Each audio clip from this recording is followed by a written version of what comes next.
Akan membahas asbabun nuzul dari surat Juz Amma ini. Coba kita ulang lagi dari surat Ad-Duha. Dibuka halaman 29. Surat Ad-Duha. Surat Ad-Duha itu pertama ayat wadduha wal laili idza saja ma wadda'aka rabbuka wa ma qala. Itu asbabun nuzulnya turun karena seorang perempuan berkata kepada Rasulullah.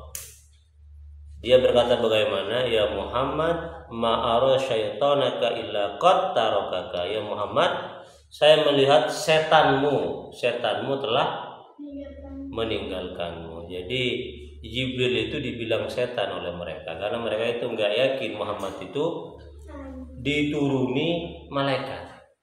Biasanya kalau orang-orang seperti gaya-gaya yang bisa menyampaikan hal-hal gaib itu disebut dengan kahin, dukun. Temannya itu adalah jin atau setan. Nabi Muhammad mengaku sudah diwahyukan berita gaib. Maka kata mereka itu bukan malaikat yang datang, tetapi setan. Lah ketika wahyu itu enggak datang, maka Nabi Muhammad dianggap oleh oleh perempuan dari kafir Quraisy itu sudah ditinggalkan, sudah ditinggali oleh setannya ini ya. Nabi Muhammad itu sakit ya, 1 malam sampai 2 malam gara-gara ini ya, istaka, ngadu Rasulullah karena wahyu enggak datang. Oke, itu yang pertama. Yang kedua, orang musyrik ini kebanyakan mengatakan Nabi Muhammad sudah ditinggalkan oleh Jibril. Sama ini. Lah yang ketiga ini ya. Jadi 3 versi riwayat yang mengatakan Nabi Muhammad itu ditinggalkan oleh setannya ya, oleh temannya gitu ya. Itu sama, cuma yang mengatakan itu beda-beda. Ada yang mengatakan imra'atun, seorang perempuan dari kafir Quraisy, ada yang mengatakan musyrikuna. Banyak orang musyrik yang mengatakan kepada Rasul bahwa beliau sudah ditinggalkan oleh setannya. Yang ketiga istrinya siapa? Abu Lahab, yaitu Ummu Jamil yang mengatakan Rasulullah itu sudah ditinggalkan oleh temannya dan sudah dibenci oleh Tuhannya. Ya. Itu versi yang ketiga. Versi yang keempat apa? Gara-gara ada anak anjing yang mati di bawah ranjang Nabi. Ini riwayatnya siapa yang mengatakan? Siapa yang mengatakan? Siapa? Siapa yang mengatakan? Khawlah, ya, Khawlah. Khawlah itu adalah khadim ya. Khawlah itu khadimah an ummiha, dari ibunya. Berarti khadimah, pembantu Rasulullah. Ini yang perempuan ini ya. Ini ceritanya panjang mengapa kemudian ditemukan bahwa ada anjing yang mati di bawah kolong ranjang Rasulullah yang membuat malaikat itu tidak masuk ke dalam rumah Rasul sehingga wahyu terputus. 4 hari wahyu enggak datang karena malaikat itu takut sama anjing. Ada malaikat takut sama anjing ya. Takut sama anjing itu ya. Ini ditemukan oleh Khawlah di mana itu anjingnya? Ketika membersihkan kolong ranjang Rasulullah, ditemukan ada anjing, kemudian dibersihkan, setelah itu wahyu datang lagi. Tapi riwayat yang keempat versi ini disebut dengan syad mardud, ditolak ya. Jadi yang keempat ini ditolak, ini versinya ditolak karena ada salah satu perawi yang dianggap cacat di sini ya. Yang kelima, Khadijah juga mengatakan Rabbuka illa qad qalaka, ma'ara rabbaka illa qad qalaka. Tuhanmu juga membencimu gitu ya. Jadi bukan hanya Ummu Jamil yang mengatakan Rasulullah itu tidak dituruni wahyu karena Allah sudah meninggalkan dan membencinya, tapi juga istri beliau yang tercinta yaitu Sayyidah Khadijah. Apa bedanya ucapan Ummu Jamil yang mengatakan Rasulullah itu sudah dibenci oleh Allah sehingga terputus wahyu dengan ucapan Sayyidah Khadijah yang mengatakan hal serupa? Apa bedanya?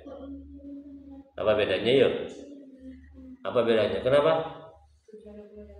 Tujuannya beda. Kalau Ummu Jamil itu mengatakan hal tersebut itu apa tujuannya?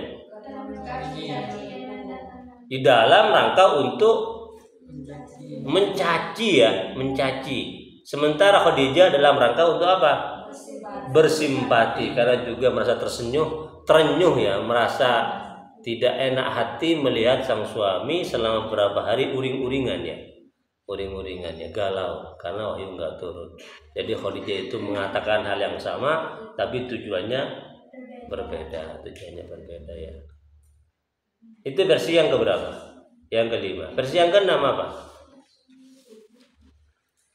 Wala saufa yu'tika rabbuka fatarda. Tapi ayat yang lain ya. Jadi wadduha wal laili idza saja ma waddaka rabbuka wa ma qala. Wa ma qala itu versi ayat ini turun dengan asbabun nuzul sampai 5 versi ya, 5 versi. Oke. Yang nomor 4 dianggap mardud syad, tidak bisa diterima, yang berkaitan dengan anjing mati di dalam rumah Rasul sehingga kemudian mereka Jibril itu enggan masuk untuk memberikan wahyu, itu ditolak. Terus wala saufa yu'tika rabbuka fatar, wala saufa yu'tika rabbuka fatar, Tuhanmu akan memberikan segala hal sehingga kamu itu senang. Itu berkaitan dengan apa? Urida ala Rasulullah sallallahu alaihi wasallam ma huwa maftuhan ala ummatihi fasarra bihi fa anzalallah. Ini ya. Rasulullah itu diperlihatkan bahwa umatnya kelak sepeninggal beliau itu akan menaklukkan beberapa daerah. Islam luas, banyak orang masuk Islam. Rasulullah senang, turun ayat wala saufa yu'tika rabbuka fatarda. Termasuk ayat walal akhiratu khairul laka minal ula, itu menunjukkan kemenangan umat Islam sepeninggal Rasulullah atau ketika Rasulullah itu masih ada, lebih bagus daripada Islam di masa-masa awal yang banyak diintimidasi oleh musuh-musuhnya. Itu surat Ad-Duha, asbabun nuzul surat Ad-Duha. Alam Nasrah, apa asbabun nuzulnya ketika muncul ayat inna ma'al usri yusra. Inna ma'al usri yusra. Kenapa ini? Karena orang-orang musyrik mengatakan apa kepada orang mukmin? Engkau orang fakir, orang muslim. Wah, dasar muslim fakir, dasar muslim miskin ya. Ini ayyarul musyrikun al muslimina bil fakir. Karena yang betul ya, orang Islam awalnya itu memang fakir miskin ya. Maka kemudian Allah menurunkan ayat itu sebagai penggembira kepada Rasulullah melihat kaumnya yang sering diejek karena miskin, karena fakir. Inna ma'al usri yusra. Qala Rasul absiru atakumul yusra la yaghliba usrun yusra ini. Beritahukanlah kabar gembira yang akan datang kepada kalian yang berupa kemurahan rezeki, kegembiraan, kemenangan yang tidak akan mengalahkan satu kesusahan pada 2 kegembiraan. Jadi karena fakir, karena muslim, itu kemudian sering diejek oleh orang-orang kafir musyrik yang kebanyakan waktu itu adalah orang-orang kaya ya. Ya kenapa ya kok orang miskin itu sering diejek? Kenapa ya? Kenapa ya? Kenapa orang fakir, orang miskin itu sering diejek-ejek? Sejak zaman Rasulullah tidak begitu dihiraukan karena tidak punya modal kekuasaan berupa harta. Orang kalau banyak hartanya itu punya kekuasaan untuk melakukan apa saja, termasuk melakukan perlawanan terhadap orang yang mengancam dirimu. Ini biasanya, segera itu. Ada orang terbunuh di daerah Sumeneb. Dia dimasukkan ke jurang, dibunuh, dimasukkan ke jurang. Jadi seolah-olah direkayasa dia itu mati karena masuk jurang dengan mobilnya. Padahal orang sudah semua tahu bahwasanya itu dia dibunuh sebelum dimasukkan ke jurang dengan mobil-mobilnya. Ada pembunuh begitu. Tapi karena dia itu orang kaya, dalam hitungan beberapa hari, pembunuhnya 5 orang langsung ketangkap. Kenapa? Karena dia punya modal. Modal apa? Ya modal harta. Coba dia orang miskin, belum tentu, kan ya? Belum tentu. Ya. Kalau orang kaya itu memang apa ya? Dianggap memiliki power yang bisa mendatangkan kemudahan untuk dirinya. Gampang. Orang soki, ada orang mati dikuburkan, dia nggak kerja. Ada nggak kira-kira orang mengeluh? Dia tak datang sebentar, setelah itu pulang. Pas penguburan dia cuma datang, ngelihat saja, nggak ngebantu orang, tak ngosong katen, tak akan dalam do tanah untuk menguburkan tetangganya. Hanya dia begitu ya, ngobrol lah seenaknya. Ada nggak orang yang menegur dia? Nggak ada. Kenapa? Orang tahu dia itu punya modal, powerful. Apa hartanya? Satu-satunya yang berharga dari orang kaya cuma satu, apa hartanya? Anda tadi dia miskin, ya nggak ada harga, nggak ada harganya dia itu. Bahkan ada satu perkumpulan, ada orang kaya. Orang kaya itu kalau ngomong itu nyeleneh, sering bikin kesel. Misalnya acaranya nggak segera dilaksanakan ya, dia itu bilang, mana kayaknya ini? Kok nggak segera dimulai acaranya? Orang cuma melihat, nggak ada yang berani menegur. Karena orang kaya, orang paling kaya, uangnya miliaran. Orang berbisik, iya untung dia kaya. Coba miskin, cepat hemat benar ya. Iya. Gitu ya. Karena dia punya kekayaan. Yang kekayaan itu kemudian membuat orang itu merasa enggan. Karena takut tidak dipinjami uang kalau butuh, takut tepak mobil ketika butuh, begitu kan ya? Itu orang kaya. Makanya orang-orang musyrik kemudian mengata-ngatai orang muslim sebagai orang yang fakir, orang yang miskin. Hanya turun inna ma'al usri yusra. Pak soki kan? Orang soki ra soke, iya. Orang di modal biasanya amudel ya. Orang di modal biasanya amudel. Pak soki mari soke gitu. Tak soki kita minta. Kita itu sama dengan orang lain ketika kita tidak membutuhkan orang lain. Sekaya apapun orang dekat kita, kalau kita tidak butuh kepada dia, sama dia dengan kita. Mungkin kita butuh sama dia, kita ada di bawahnya. Ada orang kaya, kita mau sama hartanya, kita perlu ngasih proposal dulu kan ya, bermanis muka, memuji-muji, biar kita mendapatkan apa yang kita mau. Tapi kalau kita tidak butuh kepada dia, sama dia dengan saya. Orang tidak butuh kok, iya. Orang tidak butuh, tak butuh. Ada seorang sufi yang mengobati gubernur yang kaya, yang sakit lama nggak sembuh-sembuh. Sembuh. Penampilan orang sufi itu kan seperti orang miskin. Bajunya nggak bermerek, bajunya tidak branded ya, bahkan bolong-bolong lama nggak dicuci gitu ya. Penampilannya lusuh. Kata gubernur ini pasti butuh uang, butuh emas ini. Dari wajahnya sudah melas. Jadi karena dia sudah berjasa kepada saya, menyembuhkan saya perintahkan semua orang itu untuk memberikan pundi-pundi emas, beberapa peti emas. Lah ketika mau dikasih, ternyata sufi itu sudah hilang, sudah pergi. Kata gubernur, kejar dia itu, kasihan, dia itu butuh harta saya. Gitu ya, dikejar, ternyata sudah sampai di pantai. Terus penggawa itu manggil, Pak Sufi, apa? Ini ada titipan dari Tuhan saya. Apa? Enggak tahu. Coba dibuka. Dibuka ternyata emas, uang emas semua. Apa kata dia? A'udzubillahi minasyaitonir rajim. Innalillahi. Bukan alhamdulillah ya. A'udzubillahi minasyaitonir rajim. Itu dianggap setan itu. Sehingga dia itu mau perlindungan dari emas. Bukan alhamdulillah. Jadi penggawanya itu kemudian heran. Kata macam alhamdulillah, mata pada benda lain ya. Itu bawa pulang lagi. Loh, ini titipan dari Tuhan. Iya saya tahu, bawa pulang lagi. Nggak butuh saya itu. Kenapa? Saya sudah punya banyak itu, nggak butuh. Justru saya menghindarinya biar tidak ikut saya dia itu. Apanya yang banyak?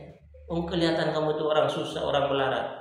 Akhirnya orang sufi itu karena sudah dekat sama Allah ya, dia bilang, coba lihat itu kerikil sepanjang patah ini, coba dilihat emas semua itu. Kemudian coba lihat, kamu kan butuh itu.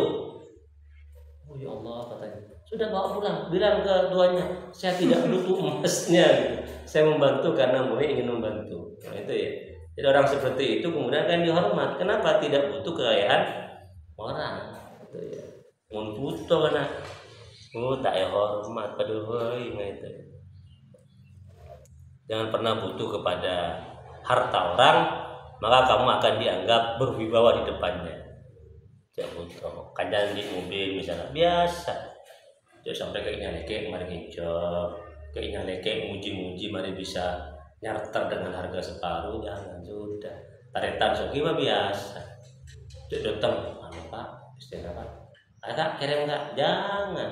Terutama Lebaran, nanti Lebaran itu walaupun banyak angpau berterbangan ya, jangan sampai minta. Orang minta itu di bawah derajatnya orang yang ngasih.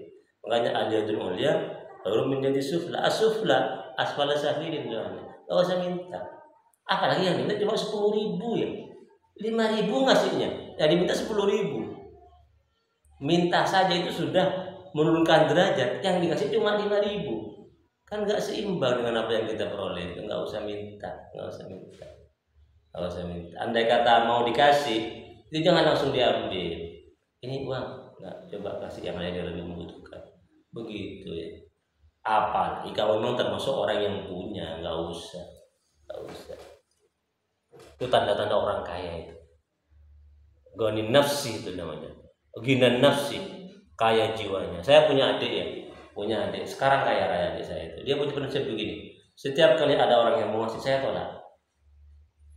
Pertama, kenapa? Karena saya merasa akan ada orang yang lebih butuh kepada hal itu daripada saya. Misalnya pas Jumatan ada orang ngasih nasi goreng kadang-kadang ya, bungkusan itu dikasih. Nah, kasih sama yang lain aja. Atau takjil yang enak ya, dikasih pinggir jalan. Nah, kasih sama orang lain aja. Itu prinsipnya.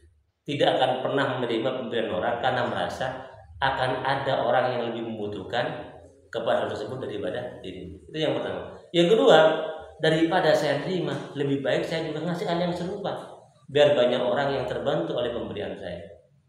Sekarang dia menjadi kaya raya gara-gara seperti itu. Ngasih. Kalau ada orang ngasih, enggak dibutuhkan. Jadi akhirnya oleh Allah dijadikan sebagai distributor kekayaannya untuk diberikan kepada manusia-manusia yang lain. Yang mau minta diundi repuan misalnya. 2 repuan misalnya ya, kepeng repuan misalnya, pakumuan, segala hal seolah-olah mau direbut, orang pas tak mau kebagian, itu tanda bahwa itu adalah orang yang miskin. Oleh Allah ditakdirkan menjadi orang miskin sejak dari pikiran dan perasaannya. Bahaya itu ya. Orang kaya itu harus seperti itu. Bahkan kata salah satu motivator itu ya, orang yang kaya itu kalau masuk ke toko nggak melihat diskon. Beli barang nggak melihat bandrol, langsung ini itu diambil itu orang kaya beneran itu. Kalau kita kan enggak dulu kan ya, masuk, Mbak ada diskon enggak akhir tahun? Ada, itu di sana Mbak, lihat Mbak. Oh iya, kasih dilihat bandrolnya harganya 100, diskon 40%, kok masih mahal ya? Pindah lagi 50%, masih mahal ya. Mbak ada yang gratis enggak? Dalam urusan seperti itu yang enggak jadi masalah sebenarnya, tapi dalam urusan menerima pemberian dari orang itu harus hati-hati. Ini ya, karena emang kemiskinan itu termasuk bagian dari hal yang mudah membuat orang itu lemah hatinya untuk mudah menjilat ya, atau mengharapkan harta orang.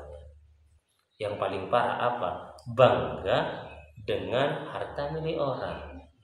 Ini termasuk sudah fakir level kuadrat ini ya. Orang fakir miskin bangga dengan harta orang.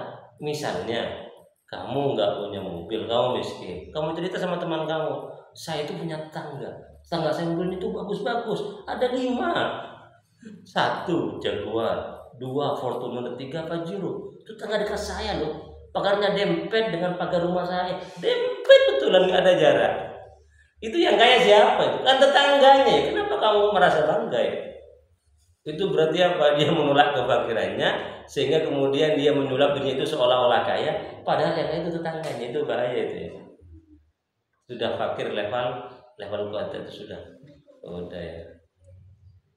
Ya, apalagi yang parah, selfie di depan mobil orang. Terus kemudian diposting, alhamdulillah nikmat anak soleh. Rezeki anak soleh, menipu orang dengan postingan seolah-olah kamu punya mobil, padahal cuma nempel di mobil orang dan kamu kelihatan kaya. Itu berarti apa? Menolak kefakiran dengan cara menipu diri. Gak usah, santai saja ya. Allah. Ya lanjut. Surat Al-Alaq. Ya. Al-Alaq. Hah? Atin itu bagian apa ini? Oh, summa radadnahu asfala safilin ini ya. Jadi ada orang yang nanya tentang bagaimana hukumnya orang pikun yang sudah arzalil umurnya sudah tua, sudah jompo, sudah pikun, nggak ingat apa-apa di masa Rasulullah. Maka kemudian mereka nanya kepada Rasulullah tentang hukum mereka itu. Turun ayat bahwasanya orang yang sudah oleh Allah dikembalikan kepada asfala safilin, yaitu tingkatan umur seperti anak kecil lagi, itu pahalanya diterima sebelum mereka itu pikun, dan dosa-dosanya itu disiksa sebelum mereka pikun. Setelah mereka pikun, baik amal baiknya, amal buruknya itu tidak dianggap apa-apa oleh Allah Subhanahu wa taala. Surat Al-Alaq. Surat Al-Alaq itu berkaitan dengan apa? Oh iya ya. Kalla innal insana layatgha, sungguhnya manusia itu layatgha, melampaui batas. Ini turun berkaitan dengan Abu Jahal yang hendak menginjak wajah Rasulullah, menenggelamkannya ke dalam tanah ketika Rasul sujud dalam keadaan sholat. Mau diinjak sama Abu Jahal ini. Ara'aital ladzi yanha 'abdan idza shalla. Tetap Abu Jahal ini yang melarang Rasulullah itu untuk sholat. Abu Jahal datang kepada Rasul, melarang Rasul untuk sholat. Terus turun ayat juga fayat'una dia syarat uzzabaniyah, berkaitan dengan Abu Jahal yang bilang kepada Rasul, bukankah saya sudah melarang kamu untuk sholat? Rasul kemudian menantang kepada Abu Jahal. Abu Jahal marah, kemudian bilang, innaka la ta'lamu ma biha nadza aksaru minni. Kamu tahu enggak Muhammad bahwa saya itu adalah orang yang paling banyak pengikutnya. Turunlah ayat faliyat unadiya syarat uzzabaniyah. Pengikutnya Abu Lahab dibandingkan az-zabaniyah yang akan memanggilnya kelak pada hari kiamat itu tidak ada apa-apanya. Lanjut, suratul Qadar. Inna a'tainakal kautsar. Nah, ini ya. Ini Al-Qadar. Inna anzalnahu fi lailatul qadr wa ma adraka ma lailatul qadr. Lailatul qadri khairum min alfi syahr. Satu malam Lailatul Qadar itu lebih bagus daripada 1000 bulan. Apa sebab nuzulnya? Pertama,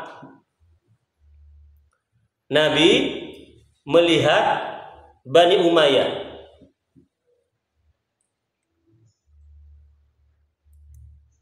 atas mimbarnya, fasa'ahu ya, fasa'ahu, dan itu membuatnya sedih. Apa yang dilihat oleh Nabi itu?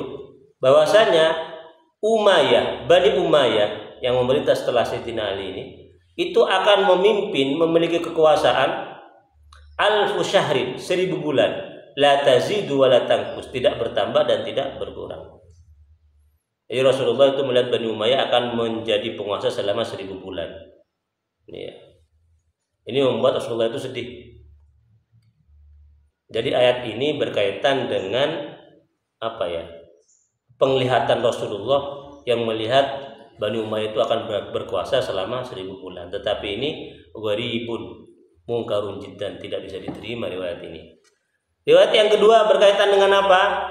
Dengan cerita Rasulullah tentang seorang pendekar, seorang pejuang dari Bani Israel yang dia itu berperang di jalan Allah selama 1000 bulan. Orang muslim kagum, bagaimana mungkin ada orang berperang selama 83 tahun.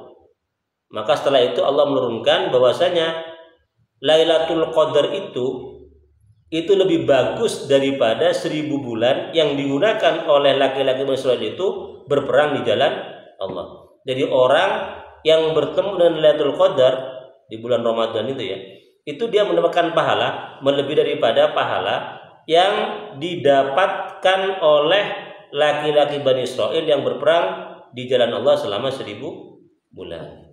Itu versi yang kedua. Versi yang ketiga dari Ibnu Jarir juga, An Mujahid dari Mujahid. Rasul itu bercerita bahwa dulu itu ada dari kalangan Bani Israil rajulun yaqumul laila hatta yusbiha.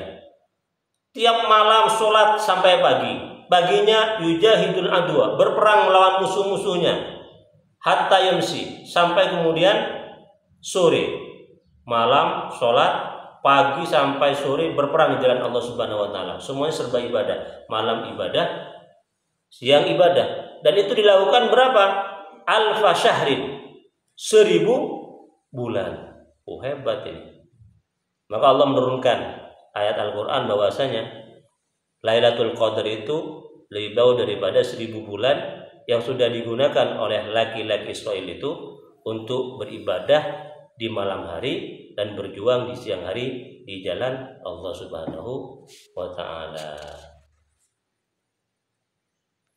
Oke, sampai sini dulu ya penjelasannya. Kita lanjutkan suratul Zalzalah, suratul Takasur sudah dibaca tadi, penjelasan insyaallah minggu depan. Semoga bermanfaat. Wallahu a'lam bishawab. Silakan dibaca doanya.